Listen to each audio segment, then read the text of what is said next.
price of eggs right now and just the general state of the economy, it is no surprise that you're here watching this right now because we're going to be breaking down the top 5 tips for actually raising chickens in an urban backyard setting and what you need to do to make sure that you're creating an environment that's good for your chickens, they can live a happy life, and you're able to really create this setting that you can obtain your own chicken eggs and or meat as well, just from your backyard. And the first tip is actually going ahead and doing some research.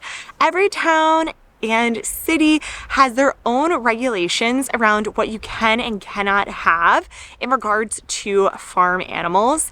And one of the major barriers that you'll find when adding your own flock to your backyard is going to be that a lot of towns don't permit roosters, or there might be a rule in how many hens you can have per the square footage that you live in. So I definitely suggest going to your town website or calling up your town and just asking them a few questions.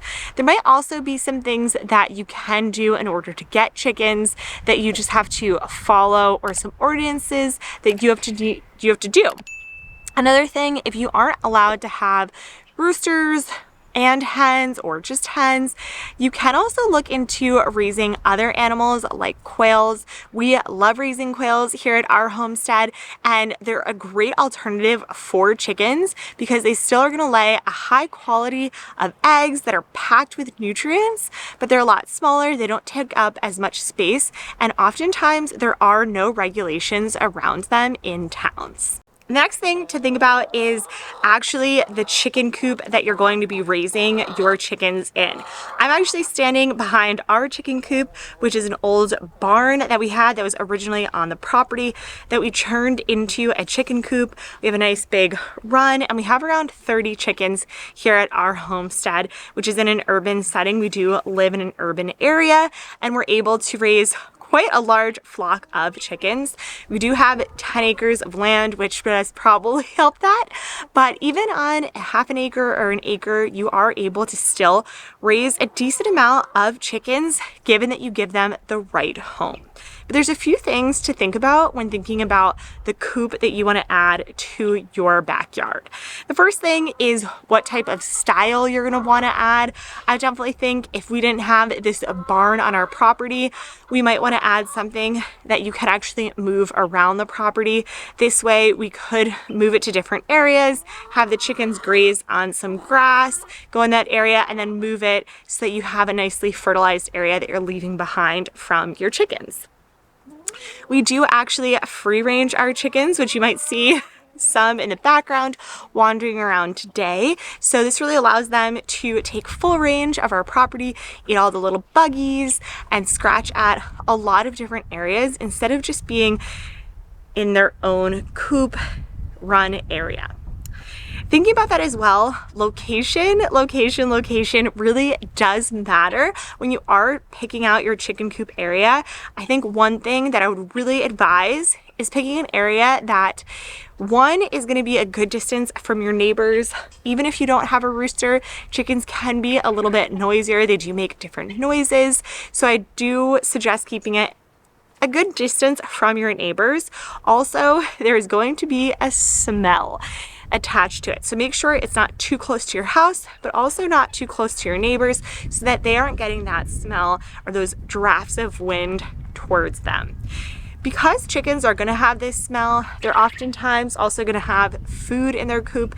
This can attract other animals, so you really want to make sure that you're not too close to your house or your neighbors so that you aren't attracting mice or rats to that area as well, and they really have their own space that's set apart.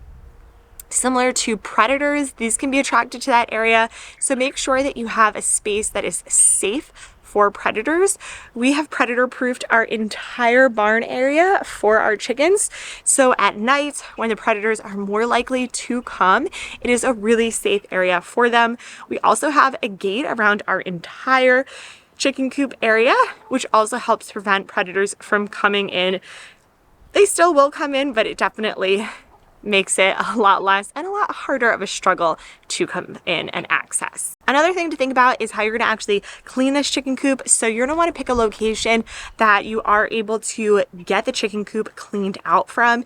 You might wanna be close to a hose or be able to have a water source that's close so that you can go in, hose it out. We actually use the deep layer method. So we just like to make sure that we can get mulch delivered that we can use in our coop and we can fill on a regular basis. And then we will take wheelbarrows, clean out the coop in the spring and be able to have that set in an area. And also thinking about the location of where is it not going to be a hindrance on your life. Something you're going to have to go to probably 1 to 2, maybe even more times per day in order to collect eggs, give them water, food, and generally just check up on your chickens. So make sure that it's a place that regardless of the weather, snow, rain, sleet, sun, hot, humid days, you're still able to easily access this area because you are the master mama hen and you got to take care of these chickens because they aren't out in the wild. So you got to kind of watch them and make sure that they are all safe as well. The last thing to think about in regards to the placement of your coop is how you're going to actually manage their waste. Chickens poop a lot. And if you're going to free range them, they're going to poop everywhere. They will poop on your front door steps, they will poop on your patio, they will poop on your driveway, they will poop on your grass, they will poop in your garden. They do not care where they were pooping, they will poop there. So definitely be mindful of the fact that if they are free ranging, this is free reins for them to poo anywhere.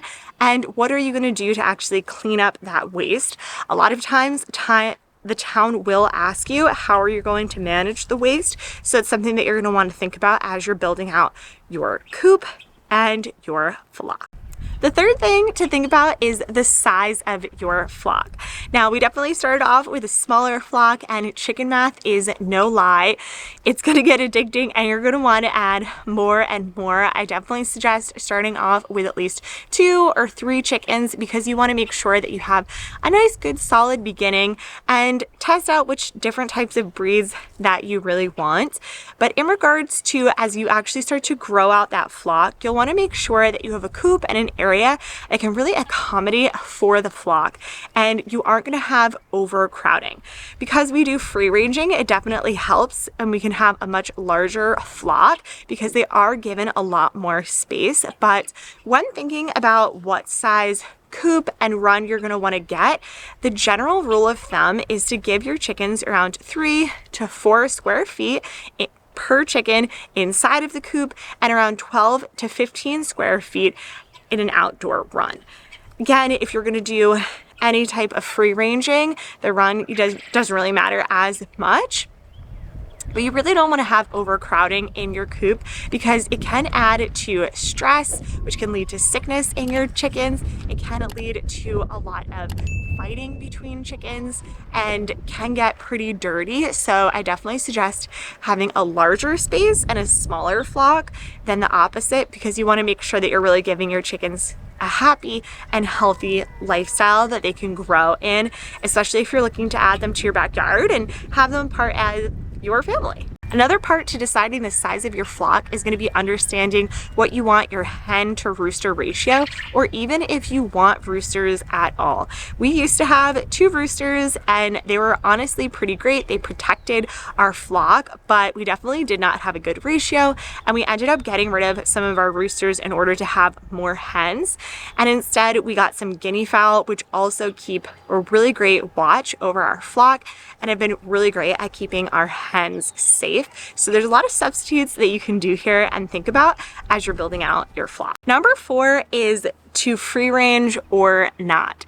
As I mentioned earlier, we definitely free range at our homestead. I think it's a great way for chickens to get some additional vitamins, both from the sun as well as the bugs. And I think they just are a lot happier when they're free ranging, walking around the property. I know our chickens crave to be let out every morning and they love the ability to have that freedom where they're walking around the property. But there are definitely a few things that you need to consider if you're looking to free range your chickens. And the first one is they poop a lot and they're going to poop anywhere. So if you let them out, you need to make sure that you keep them in a contained area if you don't want them to be pooping around your patio or your backyard or an area that you hang out on because they will do it wherever. You also might want to make sure that you do have some type of fencing. We have a large fenced in area that our chickens do stay within. Some of our chickens will hop out because they can fly. We don't trim their wings, and they'll wander a little bit off of the fenced in area.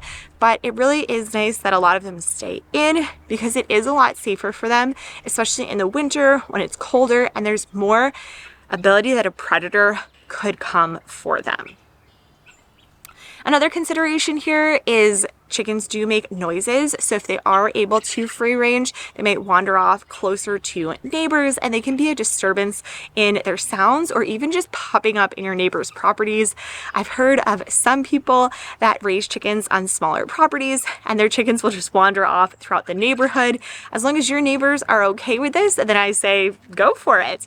But this could definitely be a disturbance for some neighbors and could get you in trouble with the town, causing you to not be able to raise chickens any longer. So something to definitely think about. Another thing to think about when free ranging your chickens is if you do have a garden, your chickens will most likely be in there in seconds once they find out that it exists.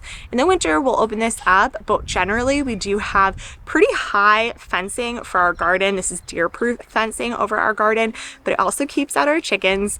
And this is great for the summer and spring months when we're actually starting to garden. We have seeds growing in the ground and we have fruits and veggies growing. Otherwise, our chickens would be in there so quickly nipping at all of our veggies, and we definitely do not want that. The fifth and final tip for raising chickens in an urban backyard setting is that they're going to be noisy and they're going to be disruptions to your town, especially if you do free range your chickens. So make sure that you're picking a really solid location that could be soundproofed to your neighbors, because roosters, if you decide to have roosters, will be loud and they will make their roosting noises every morning and usually throughout the day, and it can be pretty annoying to neighbors and they could call you in to the town and you could get violations there. Another thing to think about is even if you don't have roosters, chickens do make noises and that noise can travel. We know, all of our neighbors know that we have chickens. We give them free eggs. So a lot of times they really like us.